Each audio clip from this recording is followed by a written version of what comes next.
колешке Љубица Спасовска. Зборувавте за најсоодветни решенија, за мед и млеко, но ние потекнуваме од исти крај. Доаѓаме од Струмичкиот регион, каде што живеат едни од највредните граѓани, можем да кажам, во државата. Вредно работат, заработуваат, меѓутоа заработуваат од сопствен труд. И затоа нив е тешко да се излажат. Довербата тешко се добива, а многу лесно се губи. Вие во вашиот крај, во Ново село, Босилово, Василево, довербата ја изгубивте. Знаете ли зошто? Заради тоа што мерките за кои што овде зборувавте денес не се наменети за овие граѓани. Оваа минимална плата, која што вие кажувате дека ја носите во континуитет, а прв пат ја донесовме ние, верувајте дека како бројка на граѓаните не им значи ништо. Вие го осиромашивте народот, ја осиромашивте цела Македонија, односно заради тоа што нудевте живот, на крајот сите живуркаат.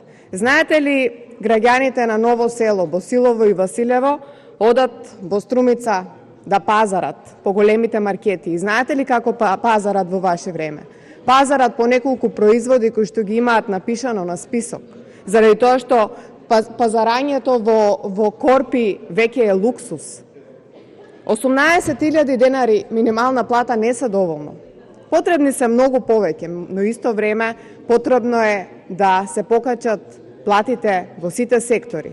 Потребно е скалесто покачување, заради тоа што ако сега само се зголеми минималецот, односно 18.000 денари, тоа нема да значи дека и во фабриките и во фирмите кои што работат во нашиот регион граѓаните ќе добиваат поголеми плати.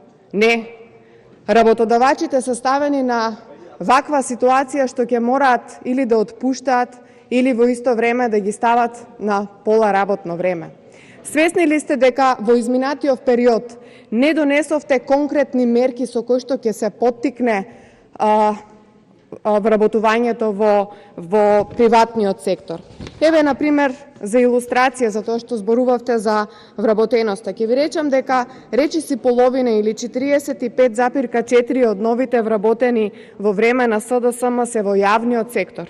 Наспроти времето на ВМРО, кога вработените во јавен сектор се намалуваат за 25.881 лице, а целата нова вработеност ја креираше приватниот сектор.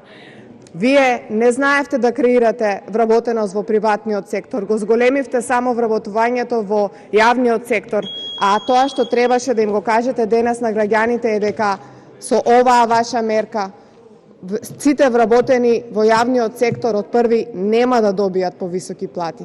Ке добијат само еден многу мал процент на граѓани кои што земале минимална плата. Бидете реални за тоа што граѓаните на нашиот крај барем ја заслужуваат истината. Благодарам. Контрреплика пратеничка да Љубица Спасова, повелете.